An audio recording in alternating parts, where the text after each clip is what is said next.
Hi there. Welcome to On the Flip Side, a podcast for anyone who wants to live their best sales life. We're going to be talking to buyers, sales managers, STRs, and A's about things like what does it take to be a great sales manager? Or how can you go home happy month after month? So let's dive right in. Hi there. Welcome to On the Flip Side with Wigman. I'm Kushal. And today we're joined by someone who has successfully led Alpha Inbound, a marketing agency, to run paid social campaigns for 7 and 8 figure D2C brands. Nigel, so great to have you on the show. Pleasure. Thank you so much for having me here today. So I know we're here to talk really about your three-step sales process that you follow over at Alpha Inbound. But even before that, Yeah. can I just say that your cold email to me was probably one of the best that I've received in recent times because it was personal, to the point, and really respectful of my time as well. And I hear that you get 80% open rates as well. Give us some secret sauce before we dive in. Yeah, for sure. So I think I was talking to someone about this yesterday, but 4 billion people use email around the world. So for people who say that cold emails don't work anymore, my my question really to them is let's just step back and challenge that for a minute. 4 billion emails, what you're telling me that one person out of those 4 billion doesn't have personality anymore. So if you don't take the time, you do the time to do the research, to make them laugh, to give them a smile, to make it personalized, people are human at the end of the day. A lot of people have very stressful days, work very stressful jobs. I'm sure you have a few stressful days yourself, and they want to be cheered up. They want to have a smile on their face. So if you can get them with that human touch, and of course it's, you've got it from a sales side, be persuasive, and we can go into all those kind of principles. But from my side, it's really about standing out, but just being human with people and taking the time. So instead of sending out a huge batch of emails, take your time. And I think you'll really be surprised because I'm a big component of going out there and making the ask, but you'll be surprised of what doors will open if you knock on the right ones. Okay, great stuff there. Now, moving on to your three-step sales process, let's dig right in. Yeah. I'd love to hear from you. Yeah, sure. So I learned this process. I don't want to take all the credit. So in a consultant in our last agency that I was working with, he'd essentially built the sales team for a SaaS company that was sold for like 124 million. He built the entire sales team. So from that, I learned a lot about B2B sales. And it's going to sound somewhat simple, but it's essentially a discovery call, an audit, and then really a sales or a demo call, however you want to slice it. But it's pretty much listening, we're doing our analysis, then we're selling. So you've also got to bear in mind that it's going to be different industry to industry. So for our side, with the audit, we're looking at the entirety of these brands' ecosystem. So I don't want to get too technical into that, but the point is we're doing our due diligence. But you'll understand why that's important in a second. So the first thing with sales is you need to control everything. Now, my ex-partner told me that I'm a control freak. So in sales, that works pretty well for You're me. in the good But the place. You're thing in the is, right place then. yes, exactly. It does have its disadvantages, a double-edged sword. But the point is, in sales, you do need to be control, and it's not a manipulative kind of control. It's a you're the expert kind of control. You need to lead people through a process. So when you start, yes, you're going to have some small talks and back and forth. But as soon as you show up to that call, you need to have tenacity. You need to have conviction. You need to know what you're saying, how you're going to say it. And the first thing you should do on every single call is have a preamble. So, for example, here at Alpha Inbound, we're a direct to consumer marketing agency. We work with 7 and 8 figure brands and we help them get more customers with Facebook, Instagram, and TikTok. Now, how our discovery process works is we have a quick chat with you. We understand your current challenges. And if we can help, we'll do an audit of your business. And then what we'll do is we'll put a custom built roadmap for you guys and we'll put it on one more call, show that roadmap. And at the end of that call, if it makes sense, we'll talk about moving forward on a project. Does that sound good? Okay, if they say yes now, you've psychologically got them to agree that you're the expert and you've just taken them through that entire 3-step process that we're going to talk about today. Now you've got full control of the call. Then what you want to do is start asking questions.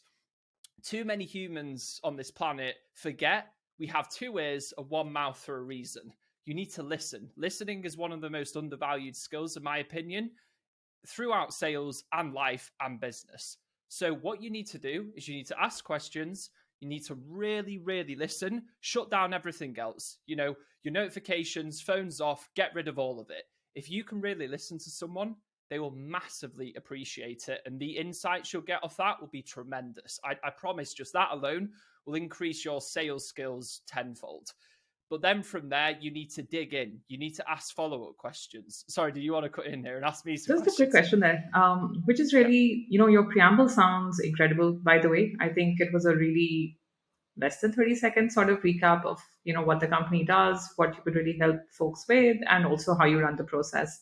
It sounds like it's a mix of kind of setting the agenda for the engagement rather than just the call. Yes, it's the And process. also in some way priming the audience in a way for what to expect. So I think those elements really come together really well and talk to your point about really controlling the conversation. Yes, exactly. And look, the other thing is these people on so many calls, so we say controlling, but it's making their life easier. Like all they need to do is show up and they're literally taken through an expert process. The point, I think, instead of controlling, the best way I can put it across is being a professional. We're showing up on these calls. We're not here like in our basement, like turning up with the light half on. We're showing up on the camera and we're going to be professional. And the thing is that's so important because obviously when you get to the pricing, it's all part of the package. First impressions last the longest. You've got about 3 seconds to make yours, probably less. So it's just so powerful. But anyway, yeah, so we're asking these questions and now we need to ask follow-up questions. We need to understand the pain, the problems. Now, this is, of course, going to be product dependent, but you need to ask open-ended questions and then follow up and really figure out why they have had problems usually with this product before, what they're looking at in the market and the competition. And the thing here is you're taking this knowledge and then you're going to use it on the next call. So if you don't have this, the rest of the process doesn't work. Now, as you get to the end of that first call, equally as important, you need to have a next step. So for our side, we like to try and get access to things in their business so we can audit it or we'll set up an email. But the one thing you must always do on a discovery call is set up the next call. And I'm not talking because this is what most people do. I'm sure you're aware of this yourself. Is okay, I'll get in touch with you via email, we'll set up a call, or they let the prospect say that. If the prospect's telling you they're going to get back in touch with you, you've already lost. The sale isn't happening, or you've lost complete control of the process. So you need to say to them something along the lines of, okay, so just so we can stay organized, again, I appreciate you've got a really busy schedule. How about we just get a time in the calendar for next week? I'm open at 1 p.m. Eastern next Thursday. Does that work your side? Most people, like, honestly, I can't even remember. Maybe it was like one person ever who said no, they didn't want to do it. Most people are going to say yes because you're making their life easier. Again, coming from a place of empathy. So are we saying it's better to, in your experience, it's better to set a time for the next meeting versus saying I'll send you an email, send over my calendar, set up time? 100%. Yes. 100%. I've done it both ways. It's a massive game changer. And here's another trick. When you send them the email, do it on the call, the calendar invite. And someone showed me, I can't remember the exact statistic, but if you get them to accept the calendar invite on the call with you, it's something like they're 50% more likely to show up for the next call. Because psychologically now, they've just done another commitment. So a very small thing, but if you can just say something on the lines of, and again, just so I know when I look back at the calendar, could you just kindly accept that? Again, be very sympathetic and understanding. Can you kindly accept that just so I know when I look back at the calendar, the meeting's definitely on so I can prepare for it. Everyone will do it. Again, not had a person who's declined that. Like, honestly, yeah, it's like 80%, 90% of people show up for my calls. I think that's an incredible idea, and it's really funny. But as a prospect, I don't think anyone has ever asked me to do that. Accept an invite while I'm on a call with them. I can already see Yep. why it would be so powerful. Yeah, exactly. And it also shows real confidence on the part of the person you're speaking with, right? For them to be so sure of the fact that there is indeed a next step involved, that there is a fit that they have found, and hopefully they've convinced you in that first call itself. Yeah, and look, you told me when we started this, there's a lot of SDRs and sales leaders listening. For me, I don't claim to be the best salesperson around. But the thing is people who have conviction can run rings around sales professionals who have got 20 years of experience. And that's often why founders sell their products incredibly well, because they believe in it more than anyone else. And that's the problem you've obviously got with sales team. It's transferring that conviction over. But yes, to your point, anyone I talk to when I want to move to the next stage, I fully believe with my heart and soul that I can help them. Because if not, I'll just tell them and we won't go to that next stage. I won't set up the next call. I'll just say, look, at this point in time, it's probably not the right fit. What's the point in wasting mine and their time? We might as well just be honest with them. Does that make sense? It does. It does. It makes an incredible amount of sense. So let's say you've got, me to accept the invite. What happens next? Yeah, so obviously at that point, for our process, we're going to go to the next stage, which is auditing their business. And again, for people who might not be in e-commerce, I'm going to keep this pretty short, but essentially we're analyzing everything. So from our side, we know that we can definitely help these people out again, and we can really customize the targets that we're going to set with them. Because most agencies, they've got case studies from different brands, and they'll just try and apply general like knowledge to this business. We want to go again. You talk about the personalization. That personalization goes for the entirety of our sales process. I want to make sure as a CEO, their experience, they feel so cared for and they feel like we're taking the time. So the audit is a 4-hour process. And this is from top marketing professionals in our business. Now, just before they get on the next call, something that we've included in our process recently is we send them over a 30-minute video going through the entire back end of their business. And what I actually say in the discovery call now, by the way, I'm going to send you a video a day before the call. And you're talking about priming people. The amount of micro commitments that are in a 30-minute video, and pretty much because, again, you got to think about it. If you get an email saying, hey, something in the subject line, something on the lines of pre-call video analysis. The first line reads, hey, Nigel, we just audited your business, or something on the lines of, prior to the call, here's a quick 30-minute video to break down your entire business and see where all the problems are and how we can fix them. As a business owner, considering you've just told us you've got all these problems, of course you're going to watch that. Now you just watch a 30-minute video, like a serious amount of value in there, more than most agencies charge for. And now they really are primed for the call. Then when we get to the call, the demo or the sales call, this is now where we're going to start selling.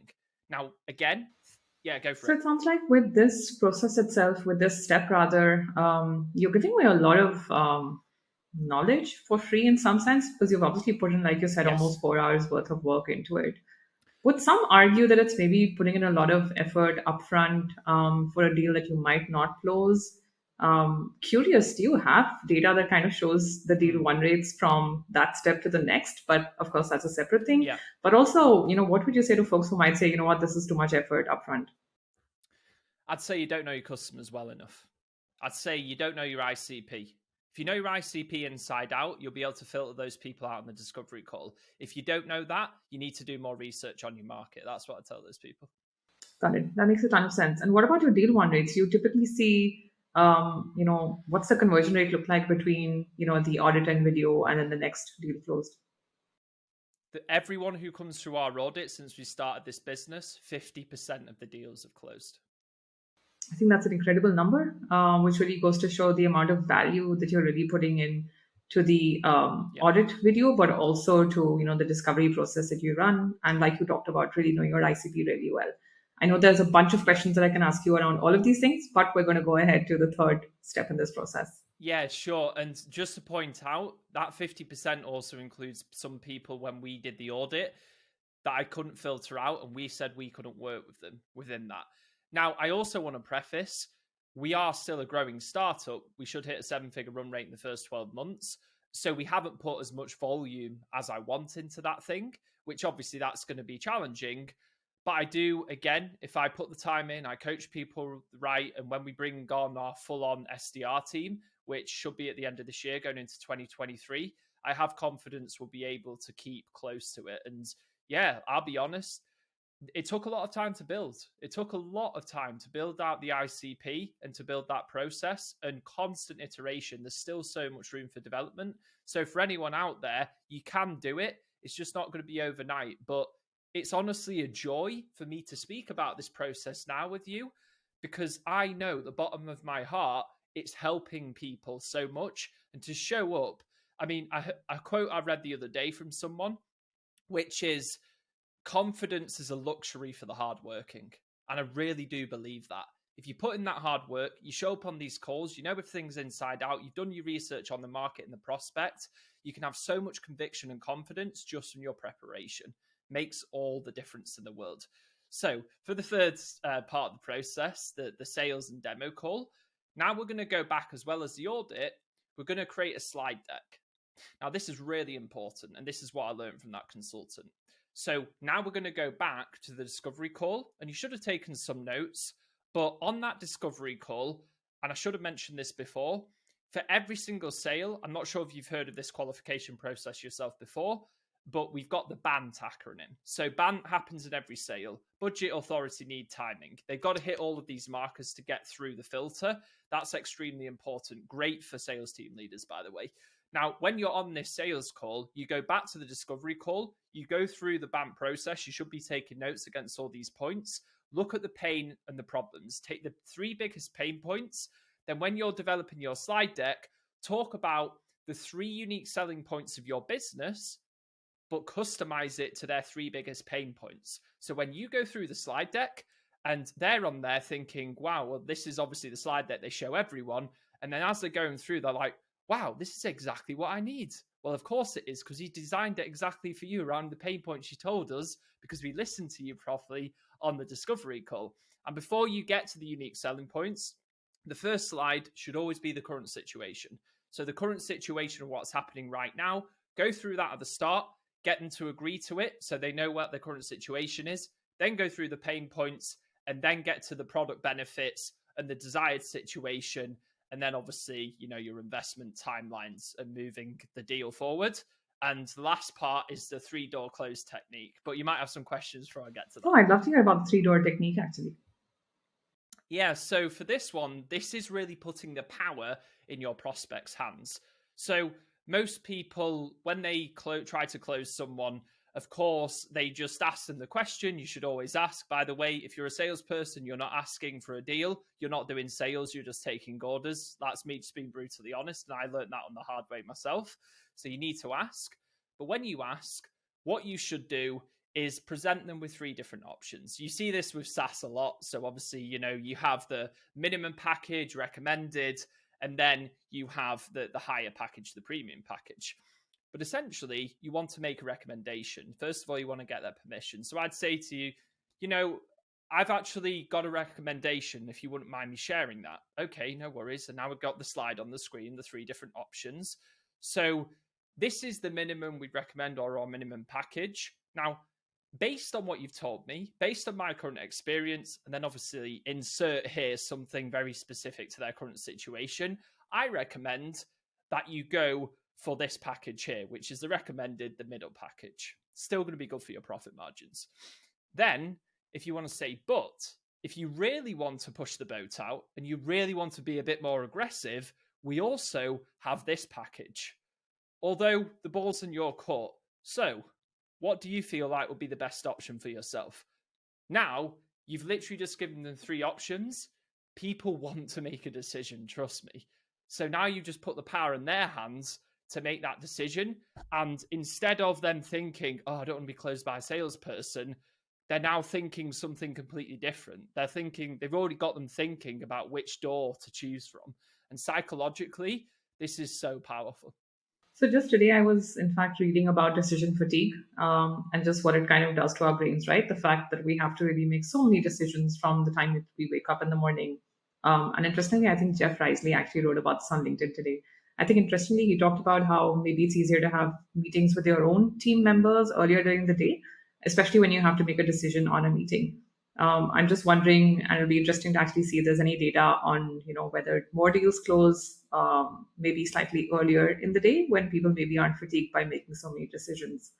But also to your point, I think really kind of getting giving three options to people, I think, and just really making it really easy for them to say, you know what, this one works for me. I think with a lot of, this applies to a lot of situations, but also as a prospect, sometimes you're given so many options and you don't really have a clear path. No one really does the work of laying out the pros and cons for you. No one really makes it very easy for you to choose, and you feel like you have to think through too many things. I think that's what, as a psychological level, like you said, I think that's what stops a lot of decisions from being made on time.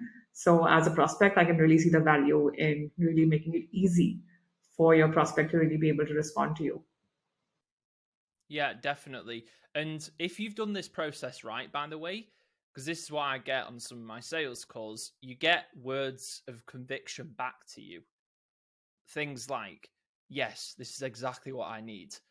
Yep, we need this. And I've even had it before where there was only on a couple of occasions. And I think if I dial it in more, it'll happen more. And I love it when this happens. I really do, because it means you've done the process right. Where people, you'll get to like the halfway through and they're like, right, Nigel, I need this. Let's just go for it. They don't even have to wait until the close because you've nailed everything and you've taken them through this process. And again, you know that they genuinely do need this. So you're helping them and they understand that. You've now got the trust and respect and they get conviction from their side. And honestly, as a salespeople, for anyone listening, I'm sure they can understand that feeling. That is just the best feeling in the world. You feel like $1,000,000. Which is why they really say that sales is therapy in some way, right? It's really about understanding your prospects well. And Yes. if you do it great, if you do it well enough, then you'll hopefully get the same feeling back, because you've built up that trust, like you said, with them. I think that's really the magic of sales. Yeah, well, it's interesting you say that because when I was being taught by that consultant, he was like the big closer in his business. They always brought him in to close the big deals. So I was thinking, oh, what's he going to say? Has he got these, secret words that he says?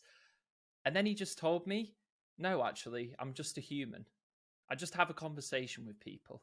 I get people to open up to me. I open up to them. I tell them stories, which is, of course, very important. But ultimately, you just literally be honest with people. And it's forget, sometimes you've got to forget all of the psychology and like NLP and everything else and just really care for people. And you'll be surprised how far that goes because they've not had it very often. And when you get that and you can open up and touch someone like that, they really do resonate with it and they will often do the right thing for themselves. I love that last take, that they'll often do the right things for themselves. I think, kind of, if both the prospect and, the person who's pitching, the salesperson, they both are, on the same page about what could really work for them, then yeah, it should just be a matter of kind of telling the right story, having conviction, and then it shouldn't be so difficult to close. That said, sales can be hard. So all of my full respect for people who do this day in and day out. Nigel, I feel like you should almost not ask, considering all the conviction you've showed in your process and clearly in your work, in what is your mission in life. But I'd really like to understand, what would you be doing? And this is kind of moving a little bit ahead. What would you be doing if you weren't in this current job? It's a good question. By the way, the last thing I'll say in the process is if you do have a catch up, if you do need a catch up call because they don't move forward, then make sure you get that in the calendar as well. The process continues like that. But yeah, to answer your question, what would I be doing in life if I wasn't doing this role?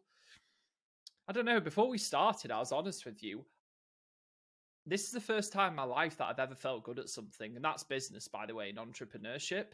So I don't really see a different path, really. I think You're I probably having enough fun here. yeah, and I think you need that. Like to be really successful, I think you need to have that conviction because the people who are wandering and they're thinking, should I do this? Should I do that? They're not the people who are driving forward. So of course, take your time to think about it. But for me, I wouldn't rather be doing anything else than business, honestly. Okay, moving on to what is the second last question of our segment today. If you could give a shout out to someone in your industry, in your life, who would that be? In my life and industry. So yeah, it's actually one of our team members. Her name's Maria Garn. She's changed my life. She gave me the best advice I've ever gotten from anyone. And she said this to me. She said, the best gift you can give anyone is believing in them. And the best person to believe in is yourself. Oh, that's incredibly powerful. So this is the person. She helped me express myself more.